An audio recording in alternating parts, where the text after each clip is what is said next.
أعوذ بالله من الشيطان الرجيم. بسم الله الرحمن الرحيم. إذا وقعت الواقعة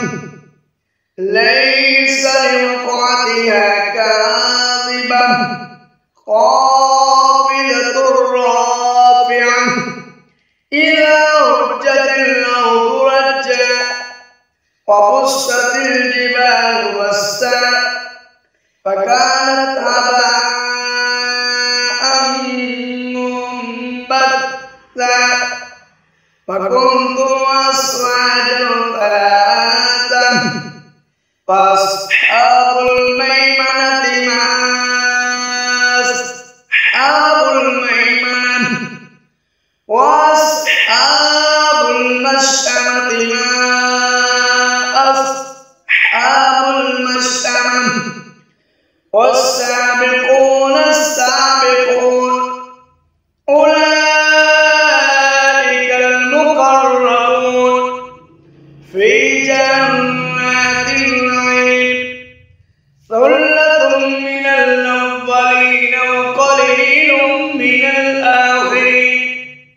على سرر موضونة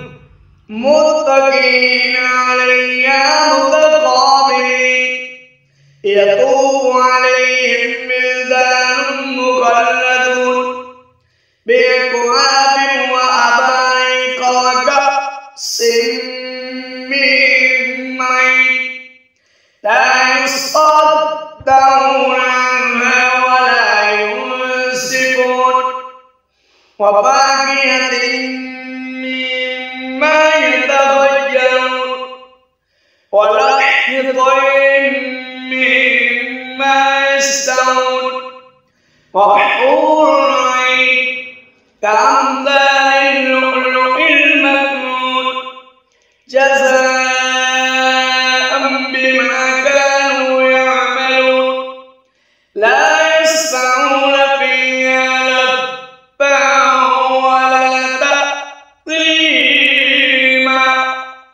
إلا قيلا سلاما سلاما وأصحاب اليمين ما أصحاب اليمين في سدر مخضود وطلح ممدود وظل ممدود وماء مسكوب وفاكهة كثيرة لا مقطوعة ولا ممنوعة وفرش مرفوعة إنا أنشأناهن إنشاء وجعلناهن أبكارا عربا أترابا لأصحاب اليمين ثلة من الأولين وثلة من الآخرين وأصحاب الشمال ما أصحاب الشمال في سموم وحميم وظل يحموم لا بارد ولا كريم إنهم كانوا قبل ذلك مترفين وكانوا يصرون على الحنث العظيم وكانوا يقولون أئذا متنا وكنا ترابا وعظاما أئنا لمبعوثون أوآباؤنا الأولون قل إن الأولين والآخرين لمجموعون إلى ميقات يوم معلوم ثم إنكم أيها الضالون المكذبون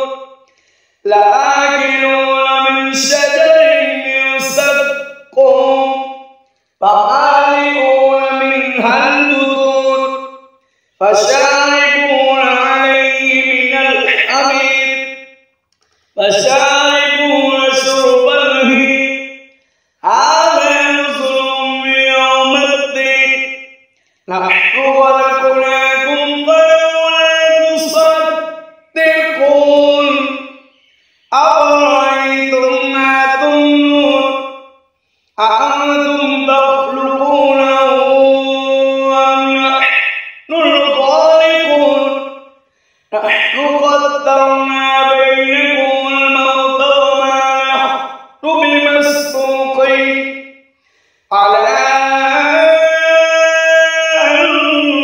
نبدل أمثالكم وننشئكم فيما لا تعلمون ولقد علمتم النشأة الأولى فلولا تذكرون أفرأيتم ما تحرثون أأنتم تزرعونه أم نحن الزارعون لو نشاء لجعلناه طعاما فظلتم تفكرون إنا لمغرمون بل نحن محرومون أفرأيتم الماء الذي تشربون أأنتم أنزلتموه من المزن أم نحن المنزلون لو نشاء جعلناه أجاجا فلولا تشكرون أفرأيتم النار التي تورون أأنتم أنشأتم شجرتها أم نحن المنشئون شجرتها أم نحن المنشئون نحن جعلناها تذكرة ومتاعا للمقوين فسبح باسم ربك العظيم فلا أقسم بمواقع النجوم وإنه لقسم لو تعلمون عظيم إنه لقرآن كريم في كتاب مكنون لا يمسه إلا المطهرون تنزيل من رب العالمين أفبهذا الحديث أنتم مدهنون وتجعلون رزقكم أنكم تكذبون فلولا إذا بلغت الحلقوم وأنتم حينئذ تنظرون ونحن أقرب إليه منكم ولكن لا تبصرون فلولا إذ كنتم غير مدينين ترجعونها إن كنتم صادقين فأما إن كان من المقربين فروح وريحان وجنة نعيم وأما إن كان من أصحاب اليمين فسلام لك من أصحاب اليمين وأما إن كان من المكذبين الضالين فنزل من حميم وتصلية جحيم إن هذا لهو حق اليقين فسبح باسم ربك العظيم صدق الله